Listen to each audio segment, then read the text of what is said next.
Sebelum melakukan praktikum, kita harus menggunakan APD lengkap seperti memakai jas lab, memakai masker, menggunakan sarung tangan, dan memakai sepatu tertutup.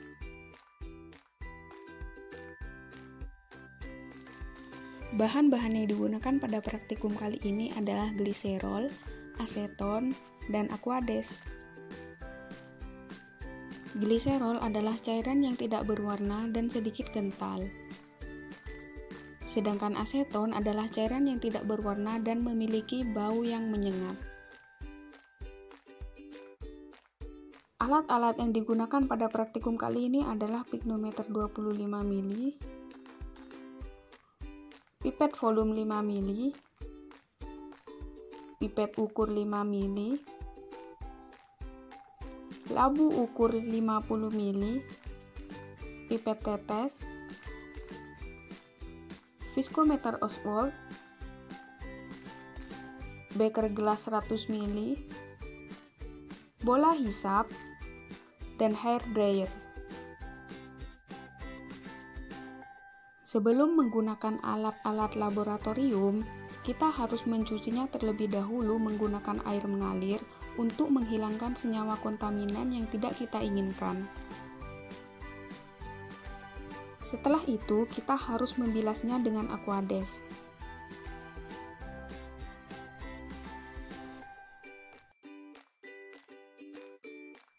Selanjutnya, kita harus menghilangkan airnya menggunakan tisu.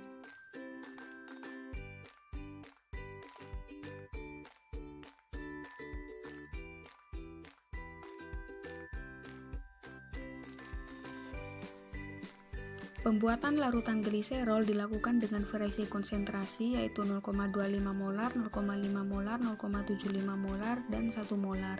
Awalnya kita mengambil larutan gliserol dengan volume yang telah kita hitung sebelumnya menggunakan pipet volume.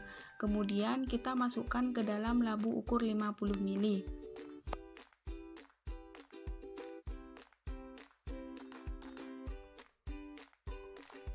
Setelah itu, kita tambahkan aquades ke dalam labu ukur 50 ml sampai mencapai tanda batas.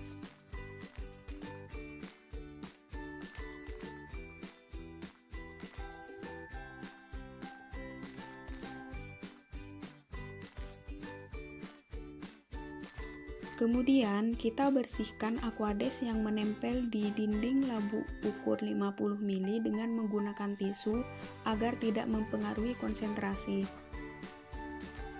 Kemudian, kita homogenkan dan cara menghomogenkannya seperti ini. Sebelum pignometer kita gunakan untuk menentukan densitas gliserol, kita harus mencucinya terlebih dahulu menggunakan aseton. Dan pastikan aseton benar-benar merata ke seluruh pignometer. Setelah itu, kita harus mengeringkannya menggunakan hair dryer. Setelah itu, kita tuangkan larutan gliserol yang telah kita buat sebelumnya dengan konsentrasi tertentu ke dalam pignometer. Kemudian, kita hilangkan cairan yang menempel di dinding pignometer menggunakan tisu agar tidak mempengaruhi massa saat penimbangan. Setelah itu, kita timbang pignometer yang telah berisi larutan gliserol dengan menggunakan neraca analitik. Dan tunggu hingga pembacaannya sudah stabil. Kemudian, kita catat hasil penimbangan. Setelah dicatat, kita keluarkan larutan gliserol dan jangan lupa neraca analitiknya ditutup kembali.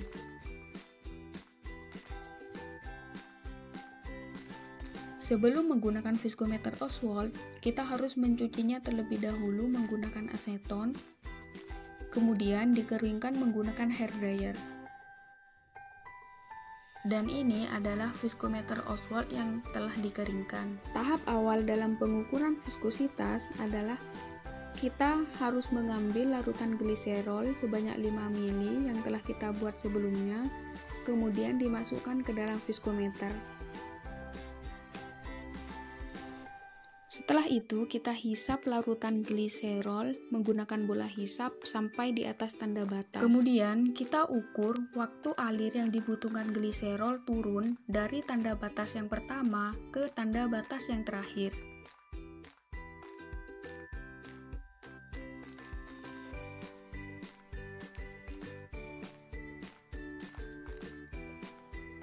Pada praktikum ini, kita menggunakan gliserol dengan konsentrasi 0 molar, 0,25 molar, 0,5 molar, 0,75 molar, dan 1 molar. Gliserol yang kita miliki memiliki kemurnian sebesar 98% dan tidak diketahui konsentrasinya. Untuk itu, kita harus menentukan molaritasnya terlebih dahulu melalui perhitungan. Rumus yang digunakan adalah M sama dengan persen gliserol dikali massa jenis dikali 1000 ml per liter dibagi mR.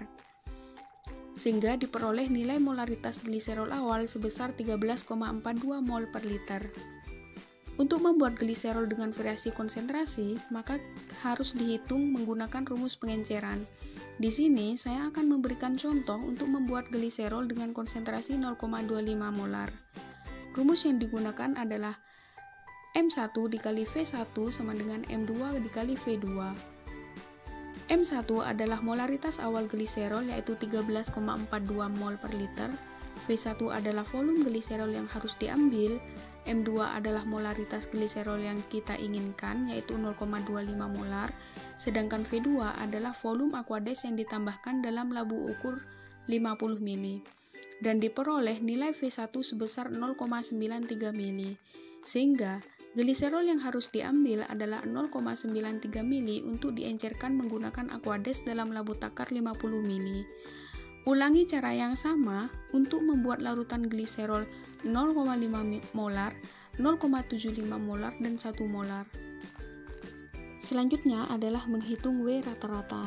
Dalam praktikum ini kita melakukannya secara duplo atau pengulangan 2 kali. W rata-rata adalah massa gliserol rata-rata setelah dilakukan penimbangan. Untuk mengetahui W rata-rata, maka rumusnya adalah W1 ditambah W2 dibagi 2. Di sini saya menggunakan contoh untuk menghitung W rata-rata pada konsentrasi gliserol 0 molar. W rata-rata gliserol 0 molar adalah W rata-rata sama dengan 47,6748 ditambah 47,6741 gram dibagi 2. Dan diperoleh hasil 47,6744 gram. Untuk mengetahui W rata-rata dari gliserol 0,25 molar, 0,5 molar, 0,75 molar, dan 1 molar, maka dapat dihitung menggunakan cara perhitungan yang sama. Perhitungan yang ketiga adalah menentukan densitas gliserol pada variasi konsentrasi. Rumus yang digunakan adalah D sama dengan W rata-rata dikurangi W0 dibagi V. W rata-rata adalah massa rata-rata gliserol yang telah kita hitung sebelumnya. W0 adalah berat piknometer kosong, sedangkan V adalah volume piknometer yang kita gunakan, yaitu 25 ml. Di sini saya menggunakan contoh perhitungan densitas untuk konsentrasi gliserol 0 molar. Densitas gliserol 0 molar adalah D sama dengan 47,6744 dikurangi 23,1408 gram dibagi 25 ml. Dan diperoleh nilai densitas gliserol 0 molar sebesar 0,9813 gram per mili. Ulangi langkah yang sama untuk konsentrasi gliserol 0,25 molar, 0,5 molar, 0,75 molar, dan 1 molar. Kemudian, untuk mengetahui hubungan konsentrasi gliserol dengan densitas, maka buat grafik hubungan antara konsentrasi gliserol sebagai sumbu X dan densitas sebagai sumbu Y. Selanjutnya, untuk perhitungan yang keempat adalah menghitung T rata-rata. T rata-rata adalah waktu rata-rata yang diperlukan oleh larutan gliserol ketika turun dari batas atas ke batas bawah pada viskometer Ostwald. T rata-rata dapat dihitung menggunakan rumus T rata-rata sama dengan T1 ditambah T2 dibagi 2. Di sini saya menggunakan contoh perhitungan T rata-rata untuk konsentrasi gliserol 0 molar. T rata-rata gliserol 0 molar adalah 6,96 sekon ditambah 6,91 sekon dibagi 2 dan dihasilkan T rata-rata sebesar 6,935 sekon. Langkah yang sama dapat dilakukan untuk menghitung T rata-rata dari gliserol pada konsentrasi 0,25 molar, 0,5 molar, 0,75 molar, dan 1 molar. Selanjutnya, perhitungan yang kelima adalah menghitung viskositas larutan. Di sini saya memberikan contoh perhitungan viskositas untuk konsentrasi gliserol 0,25 molar. Rumus yang digunakan adalah D1 dikali T1 dibagi D0 dikali T0. D1 adalah densitas gliserol pada konsentrasi 0,25 molar. T1 adalah T rata-rata yang diperlukan oleh larutan gliserol 0,25 molar ketika turun dari batas atas ke batas bawah pada viskometer Ostwald. Sedangkan D0 adalah densitas gliserol pada konsentrasi 0 molar, dan T0 adalah T rata-rata yang diperlukan oleh larutan gliserol 0 molar ketika turun dari batas atas ke batas bawah pada viskometer Ostwald, sehingga diperoleh nilai viskositas gliserol 0,25 molar sebesar 1,2037. Ulangi langkah yang sama untuk konsentrasi gliserol 0,5 molar, 0,75 molar, dan 1 molar. Jika semisal ingin mengetahui viskositas dari gliserol 0,5 molar, maka D1 dan T1 menggunakan densitas dan T rata-rata dari gliserol 0,5 molar, sedangkan D0 dan T0 menggunakan densitas dan T rata-rata dari gliserol 0 molar. Selanjutnya, untuk mengetahui pengaruh konsentrasi terhadap viskositas, maka harus membuat grafik hubungan antara konsentrasi gliserol sebagai sumbu X dan viskositas sebagai sumbu Y. Perhitungan selanjutnya adalah untuk mengetahui jari-jari molekul gliserol. Untuk mengetahui jari-jari molekul gliserol, nilai viskositas yang telah kita hitung sebelumnya itu dikurangi 1, sebagaimana yang ditampilkan pada perhitungan yang ke-6. Langkah yang sama bisa dipakai untuk konsentrasi gliserol 0,5 molar, 0,75 molar, dan 1 molar. Kemudian, kita buat grafik hubungan antara konsentrasi sebagai sumbu X dan viskositas sebagai sumbu Y untuk memperoleh nilai kemiringannya. Caranya adalah seperti ini. Jadi ini adalah cara untuk membuat grafiknya. Pertama-tama kita blok dulu konsentrasi dengan viskositas dikurangi 1, kemudian kita klik insert dan pilih scatternya. Setelah itu kita klik pada garisnya dan pilih chart tools, kemudian quick layout dan pilih yang ada fx-nya. Nah, kita sudah mengetahui nilai Y sama dengan AX plus B, dan itu adalah nilai A yang kita perlukan untuk perhitungan selanjutnya. Setelah kita mengetahui nilai A berdasarkan grafik yang telah kita buat sebelumnya, kemudian nilai A-nya dimasukkan ke dalam rumus R. Dimasukkan ke situ sehingga nanti kita akan tahu berapa jari-jari gliserol berdasarkan hasil dari praktikum kita. Mungkin itu yang bisa saya sampaikan. Kurang lebihnya mohon maaf yang sebesar-besarnya, dan terima kasih.